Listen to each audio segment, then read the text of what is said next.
Good day students. Now topic is social and economic differences. हमने जो diversity है उसके क्या रीज़न है डाइवर्सिटी के वो पढ़ रहे थे। तो पहले हमने प्रीवियस वीडियो में हमने फिजिकल डिफरेंस, पर्सनल, कल्चरल ये पढ़े थे। अब हम सोशल और इकोनॉमिक डिफरेंसेस पढ़ेंगे। सामाजिक और आर्थिक अंतर। Caste system is the main reason behind social differences in India. Bharat में जो सामाजिक अंतर है उसके पीछे का जो सबसे बड़ा रीजन है, मेन रीजन है, वो है कास्ट सिस्टम, जाति व्यवस्था। भारत में सामाजिक अंतर के होने का जो सबसे बड़ा कारण है वो है जाति व्यवस्था, क्योंकि भारत में क्या जाति व्यवस्था बहुत देखी जाती है। हर मतलब इंसान किस में बटा हुआ है, भारत में जातियों में बटा हुआ है। तो जो जाति व्यवस्था है वो एक बहुत बड़ा रीजन है। Unfortunately this has led to many social problems like caste based discrimination, caste conflicts and caste domination. Unfortunately दुर्भाग्यवश this has lead to many social problems. इसने कई सामाजिक समस्याओं को उभारा, मतलब कास्ट सिस्टम ने कई सामाजिक समस्याएं उत्पन्न कर दी। कैसे? जैसे कि कास्ट बेस्ड डिस्क्रिमिनेशन। डिस्क्रिमिनेशन मतलब होता है भेदभाव। जाति आधारित भेदभाव होने लग गया। लोग बाग क्या करने लग गए, फिर जातियों में बढ़ गए तो जातियों के ऊपर भेदभाव करने लग गए। कास्ट कॉन्फ्लिक्ट्स, जाति संघर्ष होने लग गया कि मेरी जाति को ऊपर, उसकी जाति ऊपर, उसकी जाति नीचे, कास्ट संघर्ष होने लग गया। And caste domination. डोमिनेशन मतलब होता है राइट, अधिकार, और जाति अधिकार उत्पन्न हो गया। मतलब इसमें कास्ट सिस्टम ने भारत में भेदभाव को, जाति संघर्ष को और जाति अधिकार को, जाति राइट को उत्पन्न कर दिया। The constitution of India prohibits many kind of discrimination on the basis of caste. The constitution of India, Bharat का संविधान, कॉन्स्टिट्यूशन मतलब होता है संविधान। भारत का संविधान प्रोहिबिट्स, रोक लगाता है, any kind of discrimination on the basis of caste, यानी जाति के आधार पर अगर कोई भेदभाव किया जाता है तो उसके ऊपर भारत का संविधान रोक लगाता है। मतलब भारत का जो लॉ है, कानून है, संविधान है, उसमें ऐसे प्रणाली, ऐसा सिस्टम है कि अगर जाति के आधार पर कोई भेदभाव किया जाता है तो उसके ऊपर उसने रोक लगाने के लिए संविधान का लागू किया है, संविधान बनाया है। Untouchability is also a crime and has been abolished by law. Untouchability मतलब होता है छुआछूत। छुआछूत भी क्या है? एक क्राइम है, अपराध है। छुआछूत भी एक अपराध है। And has been abolished by law. Abolished मतलब होता है फिनिश, खत्म करना। और इसे किसके द्वारा खत्म किया गया है? कानून के द्वारा। यानी पहले क्या छुआछूत बहुत करी जाती थी, जातियों में छुआछूत बहुत करी जाती थी। तो इसके लिए भी भारत के संविधान ने क्या कानून बनाया है, तो कानून के द्वारा इस छुआछूत को भी खत्म कर दिया है। छुआछूत करना भी क्या माना है? एक अपराध माना है। Income and wealth differences create economic difference which makes some people rich and others poor. Income and wealth difference, आय, इनकम मतलब आय, वेल्थ मतलब धन। आय और धन का जो अंतर है वो क्रिएट करता है, उत्पन्न करता है इकोनॉमिक डिफरेंस, आर्थिक अंतर को। आय और धन का जो अंतर है वो आर्थिक अंतर को उत्पन्न करता है। Which makes some people rich, जो कि कुछ लोगों को तो रिच बना देता है, अमीर बना देता है, एंड अदर्स पुअर, और दूसरों को गरीब। Difference in income leads to inequality affecting people in many ways, meeting basic needs like food, shelter and clothing, getting access to medical care, education and entertainment, etc. Difference in income, आय का जो अंतर है Leeds ले जाता है to inequality. Inequality मतलब होता है असमानता की ओर। आय का अंतर किसकी ओर ले जाता है? असमानता की ओर, क्योंकि फिर वो कोई गरीब है, कोई अमीर है तो उसमें भेदभाव होने लग जाता है। तो गरीब है तो उसको मतलब फूड और जो उसका घर वगैरह है, उसके कपड़े हैं, उसकी जो मेडिकल केयर है, एजुकेशन है, वो उसको रिच जैसी नहीं मिलेगी। तो इसमें क्या असमानता की ओर वो ले जाता है। तो आय का जो ये अंतर है वो असमानता की ओर ले जाता है। अफेक्टिंग प्रभावित करता है पीपुल लोगों को इन मेनी वेज कई तरीकों से, और लोगों को कई तरीकों से अफेक्ट करता है, प्रभावित करता है। जैसे कि उनकी जो बेसिक नीड्स है, मूलभूत जो आवश्यकता है, फूड खाना, शेल्टर उनका आश्रय यानी उनकी रहने की जगह, एंड क्लॉथिंग कपड़े, getting access to medical care चिकित्सा की देखभाल, एजुकेशन शिक्षा, एंड एंटरटेनमेंट मनोरंजन, खाना रहने के लिए, पहनने के लिए कपड़े, मेडिकल जो उनकी चिकित्सा की देखभाल होती है, उनकी शिक्षा जो होती है, उनके मनोरंजन के साधन जो होते हैं, इनको वो प्रभावित करता है। क्या करता है? इनकम प्रभावित करती है और इसको इनइक्वालिटी यानी असमानता की ओर ले जाती है। स्टडी दिस पिक्चर्स, इन पिक्चर्स को देखो। What stark difference do they show, ये जो पिक्चर है वो कौन से स्टार्क यानी कौन से कठोर या कौन से बड़े अंतर को बता रहा है। अब इधर देखो किसान है, खेत के अंदर है, इधर पूरी कॉन्फ्रेंस रूम या होटल वगैरह जिसका भी पिक है, तो इसमें और इसमें कितना डिफरेंस है। What do you think is the reason for such a wide economic divide in India? Bharat में जो ये समृद्ध यानी बहुत ज्यादा जो आर्थिक विभाजन है उसके पीछे का क्या रीजन हो सकता है आपके विचार से? हाँ, आपके विचार से आप भारत में जो ये आर्थिक विभाजन का जो बहुत ज्यादा अंतर है उसके पीछे क्या रीजन हो सकता है? सोचना और नोटबुक में राइट करना। अब जो हमारा टॉपिक है वो है डाइवर्सिटी इन इंडिया। भारत में जो विविधताएं हैं उसके बारे में पढ़ेंगे कि भारत में डाइवर्सिटी क्या है। India is a land of diversity, Bharat जो है वो विविधताओं वाला देश है, यानी भारत में कई तरह की विविधताएं हैं। India is a land of diversity, Bharat विविधताओं वाला देश है। Diversity exist in our country in terms of culture. Diversity exist, विविधता का अस्तित्व है या विविधताएं हैं इन आवर कंट्री, हमारे देश में विविधताएं कई रूपों में मौजूद है। जैसे कि कल्चर संस्कृति की, ट्रेडिशंस परंपराएं अलग है, कास्ट जातियों में है, कम्युनिटी समुदाय, रीजन क्षेत्र, रिलीजियंस धर्म, लैंग्वेज भाषा, फूड खाना, ड्रेस उनका पहनावा, कपड़े, एंड फेस्टिवल्स और त्योहार एक्सेट्रा।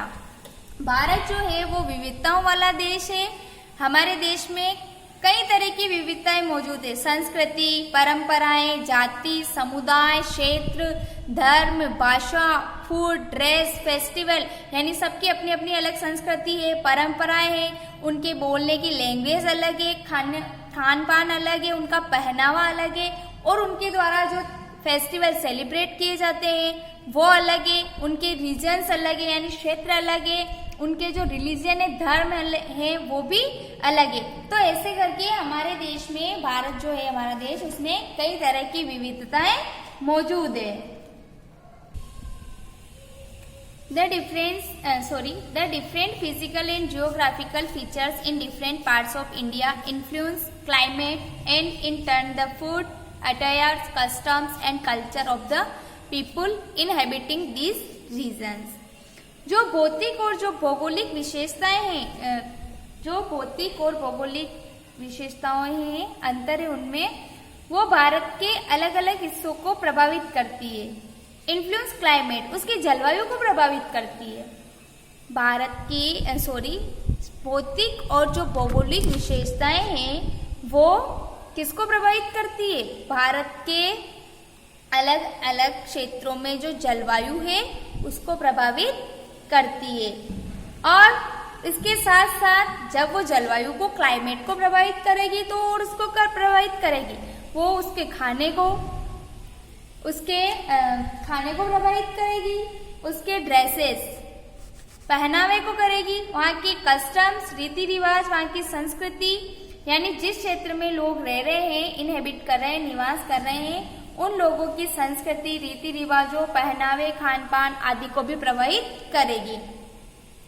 अब इंट्रोडक्शन वीडियो में मैंने बताया था कि भारत की डाइवर्सिटी के बारे में पढ़ेंगे और उसके साथ साथ हम लद्दाख और केरला के बारे में पढ़ेंगे। तो अब यहाँ पर लद्दाख का टॉपिक आने वाला है। तो भारत में जो डाइवर्सिटी है, विविधता है, वो कैसी है? मतलब हम कई तरह की लैंग्वेज बोलते हैं, हम सभी अलग अलग प्रकार का खाना खाते हैं, अलग अलग फेस्टिवल सेलिब्रेट करते हैं और अलग अलग रिलीजन को या अपने जो ट्रेडिशंस है उनका हम पालन करते हैं, निभाते हैं उनको। लेकिन एक चीज आप क्लियर सोचिए कि वास्तव में हम मतलब अपन इसको डीपली सोचे तो क्या वास्तव में हम एक ही तरह की चीजें करते हैं? केवल हमारे करने के तरीके अलग हैं। जैसे अपन बोलते हैं, करते हैं, तो इसको थोड़ा डीपली सोचो। लेकिन सोचे तो वास्तव में हम क्या है? एक ही तरह की चीजें करते हैं।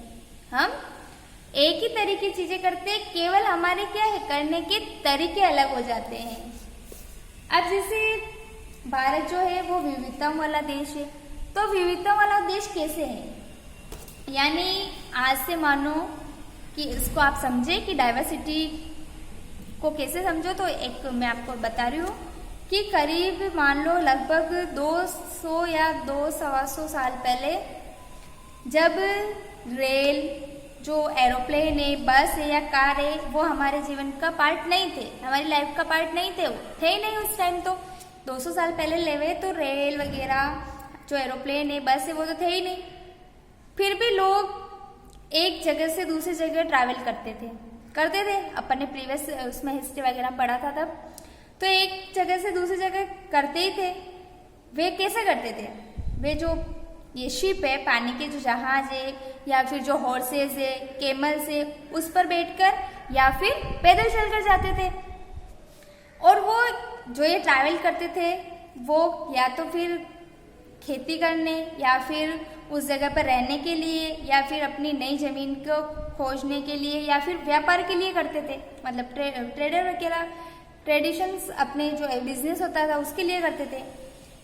ठीक है, ये बात अलग है कि अभी यात्रा करने में, ट्रैवल करने में और पहले ट्रैवल करने में बहुत डिफरेंट है। बिकॉज अभी हम फटाफट जिस जगह जाना है ज़्यादा समय नहीं लगता है, लेकिन पहले जब भी हॉर्स, कैमल या फिर शिप से ट्रैवल करते थे तो बहुत समय लगता था। इसलिए लोग क्या करते थे, जो नई जगह पर वो अक्सर काफ़ी मतलब खूब लंबे समय तक ठहर जाते थे, क्योंकि इनमें टाइम लगता था ऐसे ट्रैवल करने में, तो वो काफ़ी लंबे समय तक ऐसे रुक जाते थे। इसके अलावा वो जैसे कोई ड्राई प्लेस है या फिर वहाँ पर अकाल पड़ रहा है, तो सूखे और अकाल के कारण भी कई बार लोग अपने घर छोड़ देते थे। यानी जिस जगह वो रहते थे वहाँ मानो अकाल पड़ गया, सूखा हो गया, तो उसकी वजह से भी उनको अपने घर छोड़ने पड़ते थे। उन्हें जब पेट पर खाना नहीं मिलता था तो वो नई जगह जाकर रह जाते थे। कुछ लोग काम की खोज में जाते थे, तो कुछ लड़ाई के कारण, युद्ध होते थे ना पहले, तो पहले युद्ध के कारण भी वो घर छोड़ देते थे। लोग जब नई जगह पे शुरू करते थे तो उन्हें थोड़ा रहन सहन में मतलब थोड़ा तो बदलाव आ जाता था। अब जैसे अपन यहाँ रह रहे हैं, अपन किसी दूसरी जगह पर जाकर रहने लग जाए, चाहे बाई चांस कोई भी रीजन बन जावे, जैसे बाढ़ आ जावे, सूखा हो जावे, या फिर बैटल्स होने लग जावे, या फिर अपन अपने काम धंधों के लिए भी अपनी जगह छोड़ दें, तो अपन दूसरी जगह जाएंगे। तो दूसरी जगह जाने पे फिर अपने रहने करने में इनमें थोड़ा बदलाव तो आएगा, ज़्यादा नहीं आएगा तो थोड़ा बहुत तो आएगा ही। तो इस तरह से जब लोग दूसरी जगह जाते थे, रहना शुरू कर देते थे, तो ऐसे उनके रहन सहन में क्या हो जाता था, बदलाव आ जाता था। कुछ चीजें वे क्या करते थे, अपनी नई जगह की अपना लेते थे। यानी जिस अपन दूसरी जगह जा रहे हैं तो वहां जैसा माहौल होगा उसमें अपन डल जाएंगे, तो कुछ चीजें अपन वहां की अपना लेंगे और कुछ चीजें भी अपने पुराने जो हो वही चलते रहते थे, अपना जैसा अपना ट्रेडिशन है वही चलता रहेगा। इस तरह क्या होता था, उनकी लैंग्वेज, उनका जो फूड होता था, उनका जो रिलीजियस होता था, इसमें वो नए और पुराने, यानी जिस जगह वो जा रहे हैं और जो जिस जगह से वो जा रहे हैं और जिस जगह पर वो जा रहे हैं, दोनों का क्या हो जाता था, मिक्स हो जाता था। उनका जो कल्चर होता था, और तो उनका कल्चर और उनकी नई जगह का कल्चर भी, इसमें भी मतलब हेर फेर हो जाता था। और धीरे धीरे ऐसे क्या हुआ एक मिक्स वाली मिक्स कल्चर संस्कृति उभर के आई।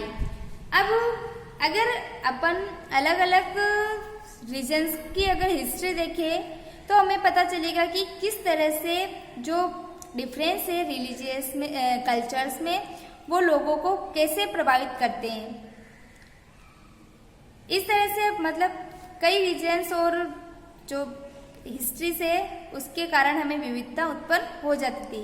अब उसी तरह से जिस तरह से लोग नई जगह पर जाके रहने लगे तो वहाँ की तो ठीक उसी तरह से अलग अलग तरह की उनकी जो जियोग्राफिकल कंडीशन होती थी वो उसमें तालमेल बिठाते थे। तो उससे भी क्या डाइवर्सिटी उत्पन्न हुई। जैसे उदाहरण के लिए बताया कि जैसे कोई समुद्र है तो समुद्र के पास में रहने और जो हिल्स के पास रहते हैं, पहाड़ों पर रहते हैं, तो समुद्र के पास रहने और पहाड़ी इलाकों में रहने में बड़ा फर्क है। समुद्र के पास रहने और पहाड़ी इलाकों में रहने में बड़ा फर्क है। न केवल वहाँ के लोगों के जो कपड़े हैं और खान पान की जो आदतें उसमें फर्क होगा, बल्कि जिस तरह का वे काम करेंगे वे भी अलग होंगे। यानी समुद्र के पास जो लोग रह रहे हैं वो अलग तरह का काम करेंगे, जो पहाड़ों में रह रहे हैं तो वो अलग तरह का काम करेंगे। तो उसमें काम में भी मतलब उनके खान पीन में तो अंतर होगा ही होगा, उनके पहनावे में अंतर होगा ही होगा, लेकिन जो वो काम करेंगे वो भी अलग होंगे। अब जैसे सिटीज में जो लोग हैं वो ये भूल जाते हैं कि उनकी जो लाइफ है उनकी लाइफ को जो फिजिकल या ज्योग्राफिकल कंडीशन का कोई मतलब गहराई से जुड़ा हुआ है। क्यों?